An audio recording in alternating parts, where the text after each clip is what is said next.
But when they were calling out names of the dancers one by one in that first round, and suddenly the idea that my name might be called, it was such a novel experience inside. I was like, whoa, that feels so interesting.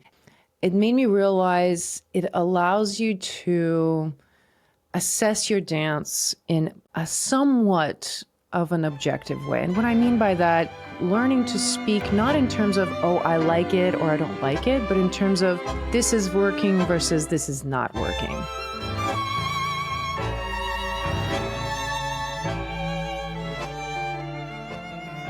Hey, welcome back to The Banter. I'm Yelizaveta. A lot of you know that every month I do a theme of a particular orchestra in my online program. And this month's orchestra is actually Miguel Calo. So I just did a webinar inside the program about Miguel Calo's Jamás Retornarás, one of his very famous songs that we dance to a lot at the Milonga.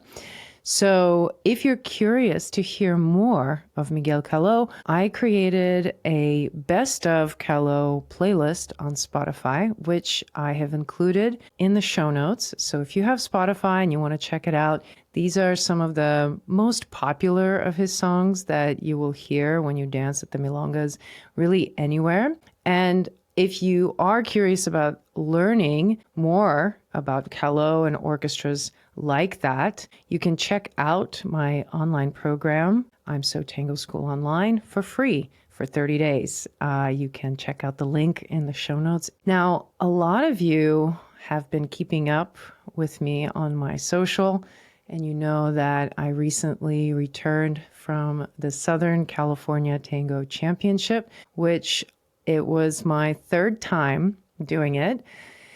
And last year when I did it, I happened to place third in that category as a jack, which was a big deal to me. This year, I made it to the semifinals. I did not get as far. And it was an interesting experience to go back with certain, perhaps expectations, certain anticipation and, fears, and kind of live through a whole series of emotions that kind of come with that process. But it was a really great experience, and I actually talked about it in my live on my Facebook group last week. So if you want to hear more, particularly what happened at SoCal for me, check out my live from last Friday, which was April 4th.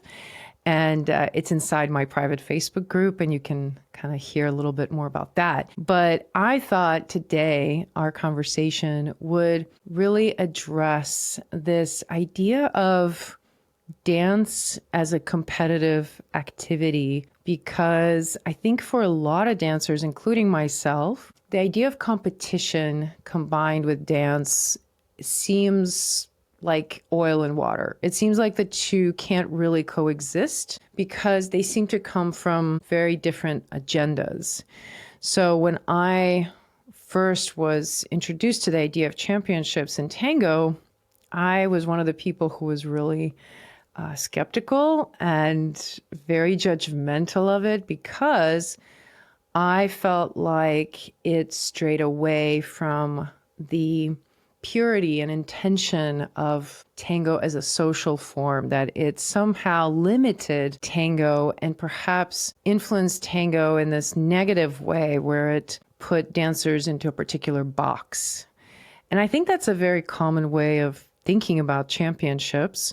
So I wasn't really unique in my viewpoint. But a few years ago, I decided to do the championship because I thought, since I have this podcast and, I've been sharing a lot of my opinions about things, it's a wise thing to do to share opinions about things you actually know.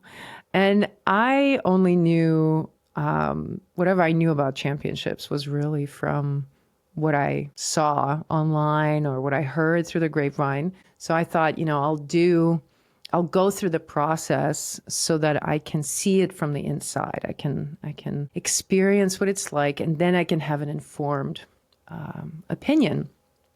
And I did it the first year, and I really, not that I had like a totally mind-bending experience, but there was something unique there that at least I would say did not confirm my judgments ahead of time that I had. Like I expected certain things to be true and they really weren't. It was like kind of different from what I expected.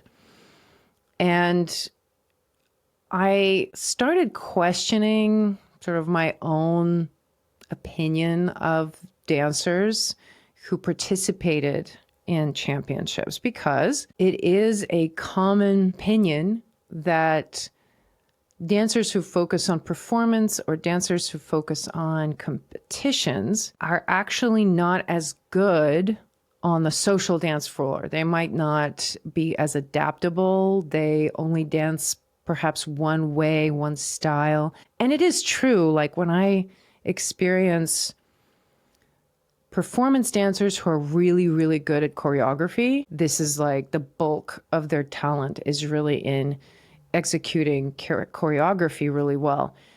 I do notice that they might be lacking in some of the social dance skills like improvisation and being able to just groove with the music. So there is some of that difference that exists between dancers. But when it comes to dancers who are competing in a championship, a lot of those dancers, they are on the circuit in the local milongas. Like I dance with those dancers, and they're really good social dancers.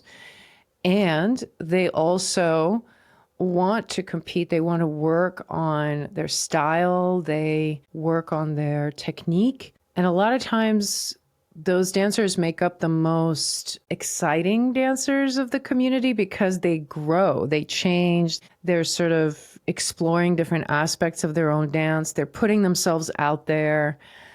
And I couldn't deny that no matter how skeptical I was of the championship, no matter how shallow it seemed to, from my perspective, to want to go through a process that in the end grants you a plastic trophy, whatever judgment I might have about that process, I did experience a level of respect for the people who chose to put themselves out there.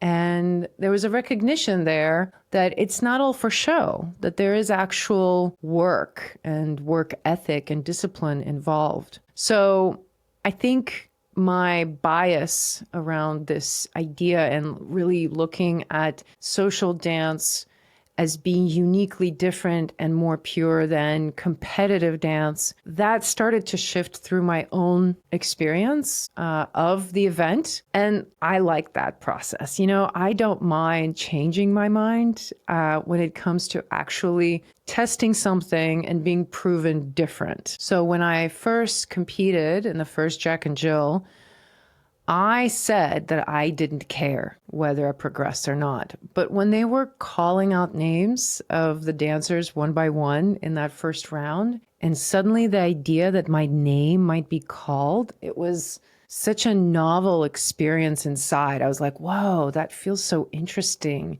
And then when my name wasn't called, to feel the disappointment, because they took top 15 people out of the group, and I was number 16. And suddenly knowing that I came so close and I didn't quite make it, there was a curiosity in that I couldn't deny in myself. Like, oh, what was it? What was it that got me so close? And what was it that was missing, So the following year, last year, I decided to do it again.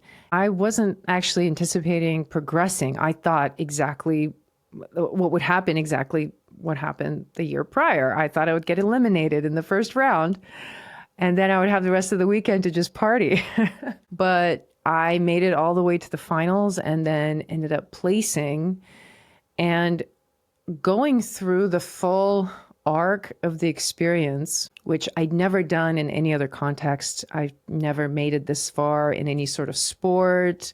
So it was a completely new experience. And whatever I thought about it before going through it, it was very different than I expected. I guess I thought maybe it would be like those movies that you see about dance competitions where behind the scenes people are like scheming against each other and trying to trip each other up, or they're being all like, snooty, and somehow you'd probably feel like even more insecure in that environment. But I found it to be the opposite. The further along I got in the competition, the more camaraderie I felt with the other dancers, and the more respect I felt towards other dancers, and the more respect I felt from them. And honestly, the experience at the very end in the finals to dance with such high-level dancers for 3 songs in this very artificial environment, but where everyone who's there wants to be there. Like everybody who's watching wants to be watching. I paid to be there, so it's not like I'm making somebody watch me at a milonga and there's half the room who'd rather be dancing. There's this investment from everyone to focus on this process. And it felt really cool to be able to experience my dance in that context. Coming from, I've talked a lot about how when I first got into tango, I was extremely introverted and had a lot of social anxiety. And there was a long period in my dance where I didn't even want to be seen. Like my favorite part about tango was the fact that I could close my eyes and kind of hide. So coming from that to getting to this point where I enjoy this process of experiencing the dance in a different context. I suddenly saw that, the championship experience is just another facet, let's say, of this art form called tango, this activity we call tango. And instead of perhaps limiting the dancers, I would say it made me realize it allows you to assess your dance in a somewhat of an objective way. And what I mean by that is there was a real value when I was in college to having group critiques for our painting class. So each student might bring in one painting per class, and then we would spend 15 to 20 minutes looking at the painting and talking about what's working and what's not working. And there was a lot of care around learning to speak, not in terms of, oh, I like it or I don't like it, but in terms of this is working versus this is not working. And it's a practice called formal analysis, and it's a real skill to be able to speak in a way that's not about your own preference, but about a formal evaluation of a piece of art. And this is what I realized that championship can be for a tango dancer. That as social dancers, I'm not interested in performance. So as a social dancer, I might not have an incentive to aspire for my dance to, quote unquote, look better or to refine my lines. Because socially, I get all the dances that I want, I guess, and I don't have any reason to go further. But in the context of this environment of a championship, it's like I'm presenting my dance for critique among other practitioners of this dance. And that's really valuable for self-study, for orienting yourself as to what needs to be still refined in your dance. I, of course, was disappointed for a little while that I did not progress into the finals. But at the same time, having a bit more distance from it, realizing, the competition was so much bigger this year. This was the largest Jack and Jill category they've ever had. And by the time I got to the semifinals, I looked around the room and I could tell that everybody in my group was an excellent dancer. And that was real competition. And whatever, achievement that I might have made in the last year since I've been dancing and getting better, perhaps in different ways, and my experience of the music is better, like all of that was put out there to the test. And to see that, now the competition I have work to do. Why would a championship play this particular role in tango? Why not something else? Why does this have to take the form of a competition? Why does there have to be winners and losers? After considering this, and comparing it to other institutions that we have, I kind of see it as a necessary tool because it creates a structure that allows for us to codify certain things. So when we're thinking about very well-developed art forms that have persisted through time, like ballet or like oil painting, one of the reasons why these art forms have persisted and have gained prestige is because of the competitive opportunities that were created within it. The Salon exhibition every year in Paris during the 19th century, when all the artists would submit their works, and it was the artists who won first place in this salon that would become the most famous, most highly demanded artists of that time. And it is because of that that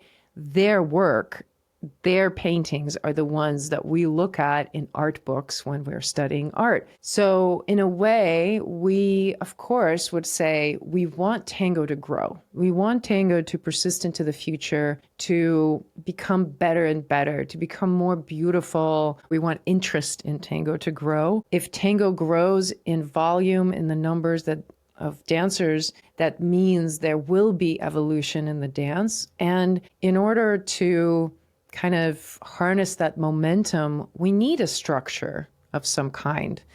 And competition is a structure that allows for us to agree upon certain things that we value. Now, I know this brings up a little bit of an anxiety about what championships value.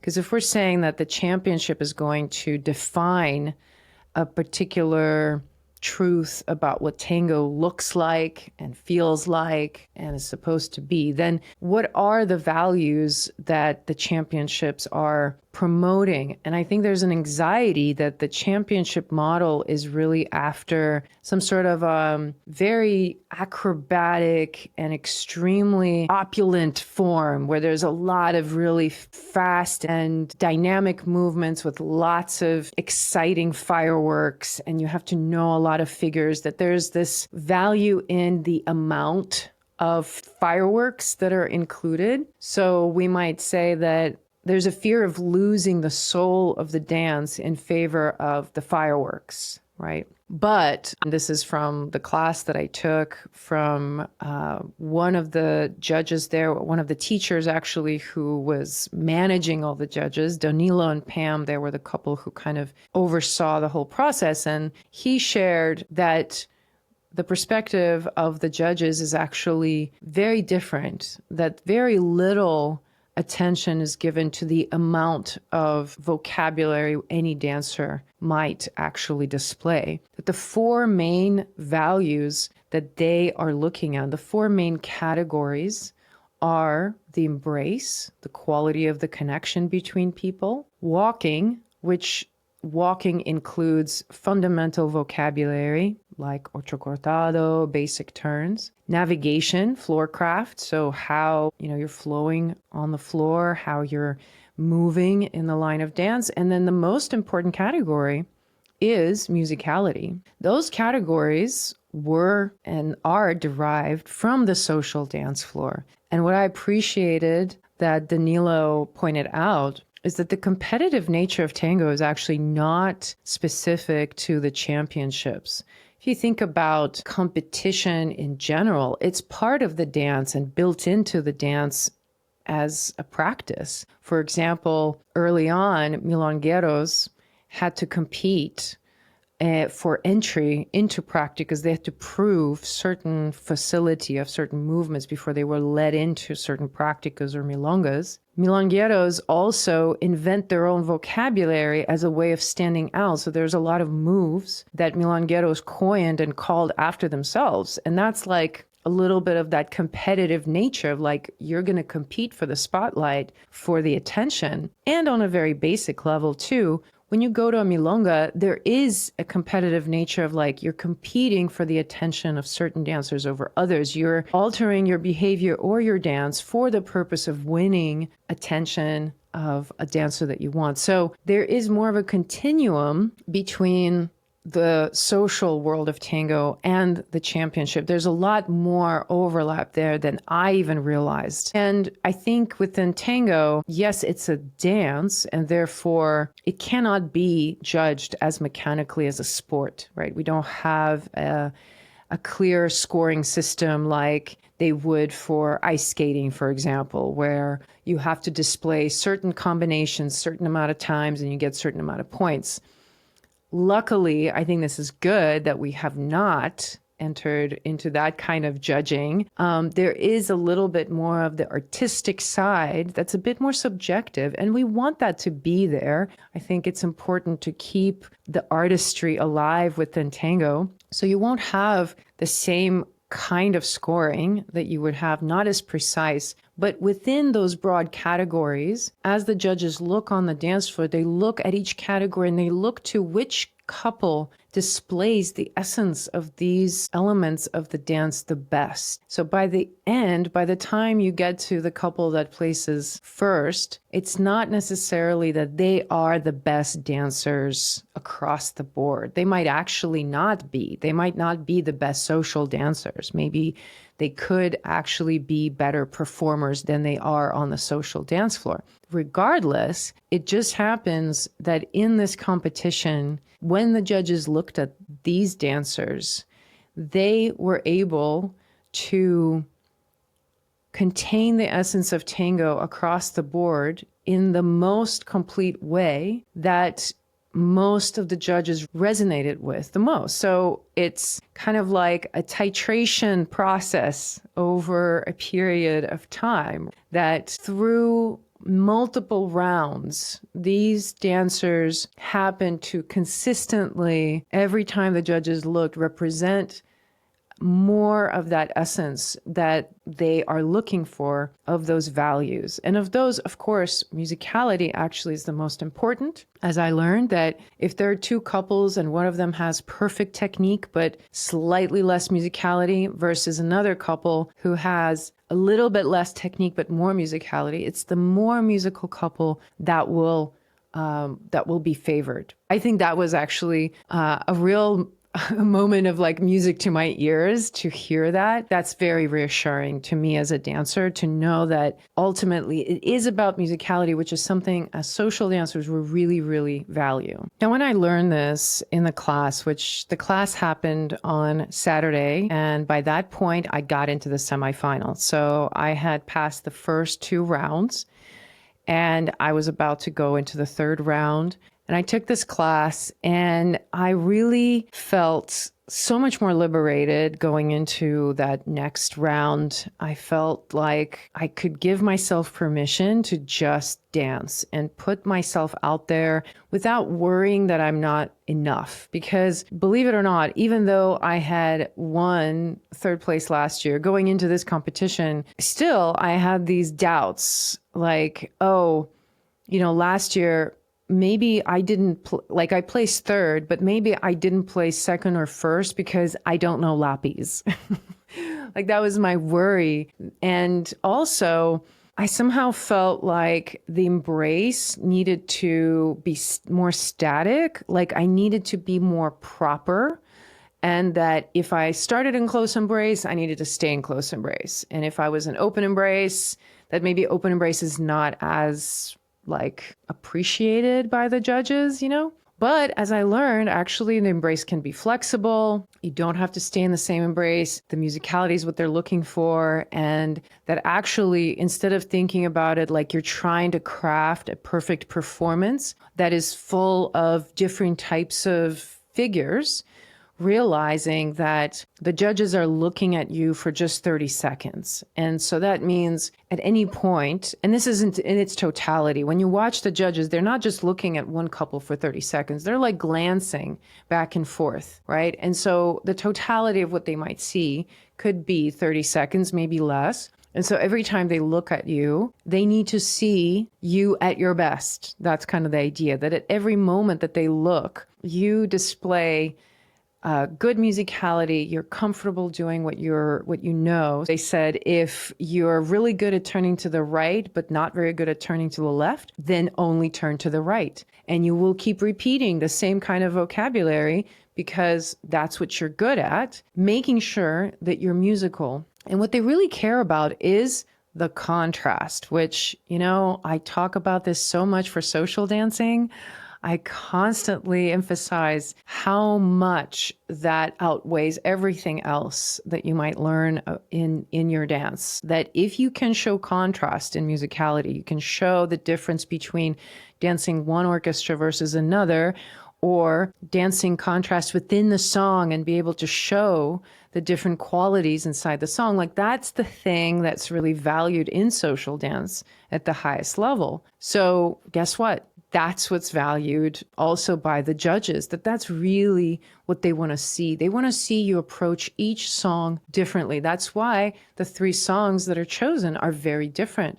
You'll have I think, we started with something like De Mare, and then it was Di Sarli, and then there's Troilo or something. So very different orchestras to challenge you to see if you can show the different flavor of each sound.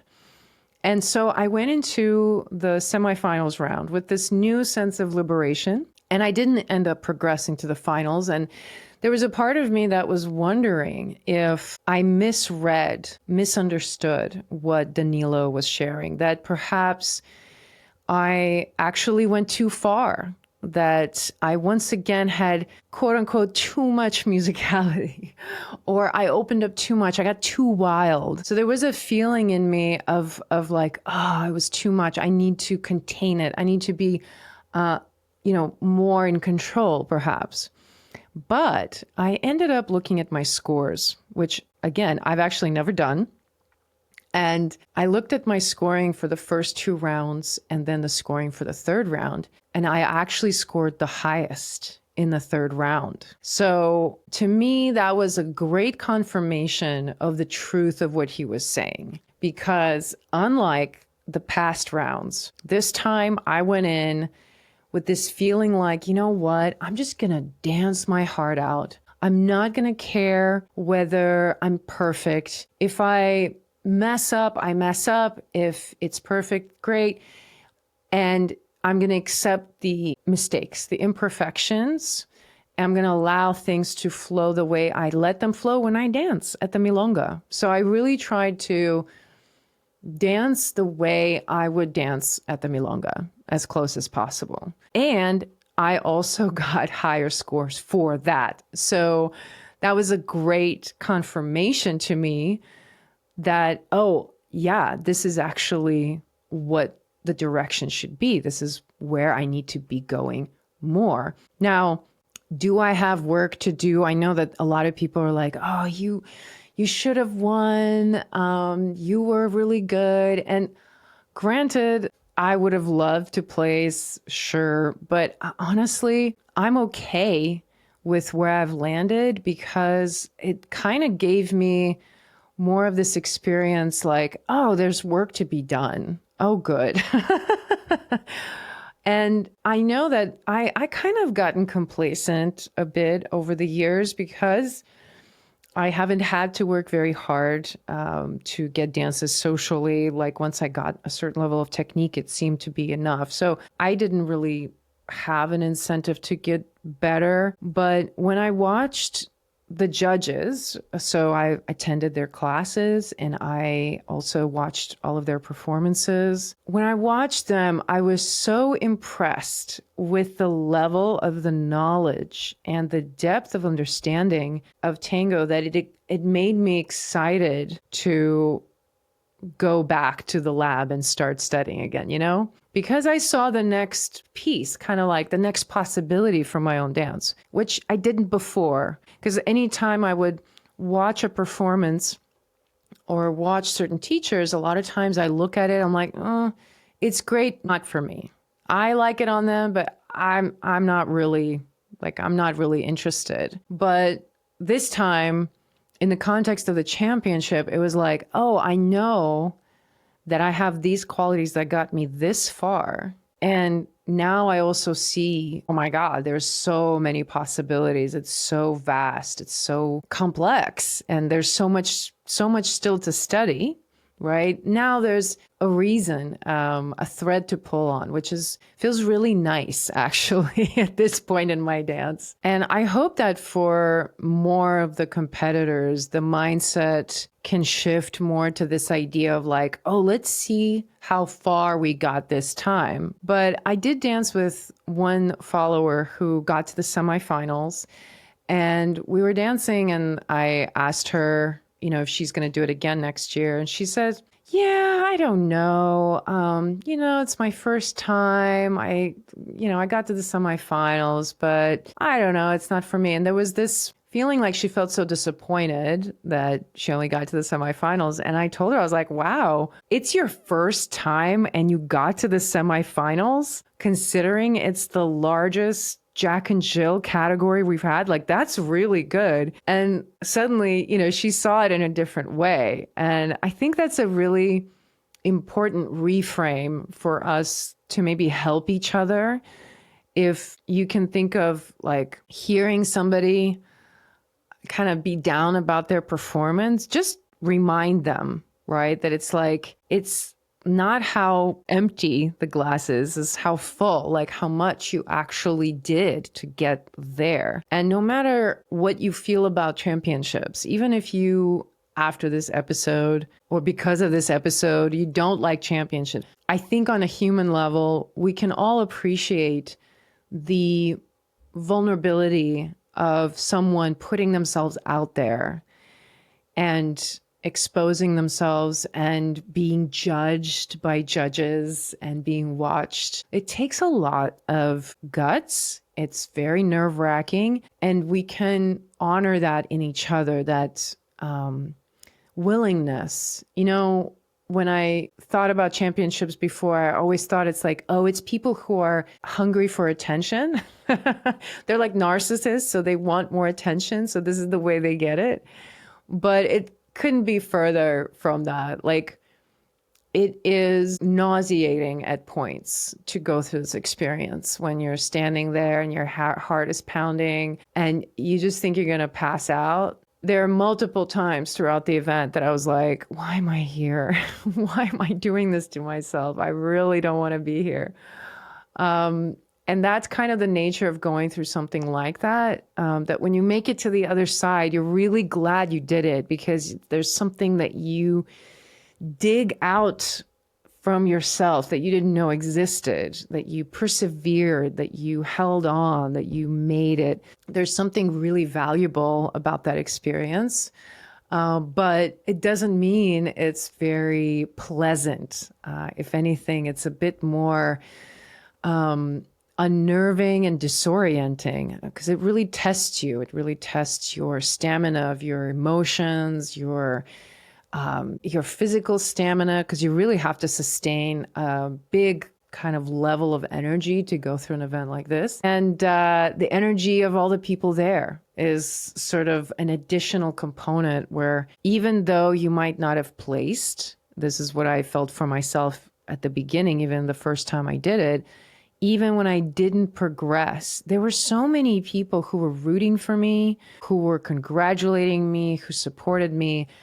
And it's not something that you might feel otherwise, right? Like when is there a reason that you might feel that people would like congratulate you and be there for you and cheer you on? Like that exists in sports. It exists in competitive activities. So there is something special about any dancer feeling the appreciation and love from the people on the sidelines who are looking at you and rooting for you. There's something very nourishing about that. And I know for me, it's been an essential component to my development as both a dancer and like a human being. So I'm excited to dive into this new phase of my exploration of my dance. I'm curious what you're working on. If you have participated in competitions and would like to share what your experience was like, pop that into the comments or do send me a DM. You can reach me at IMSO Tango on my social.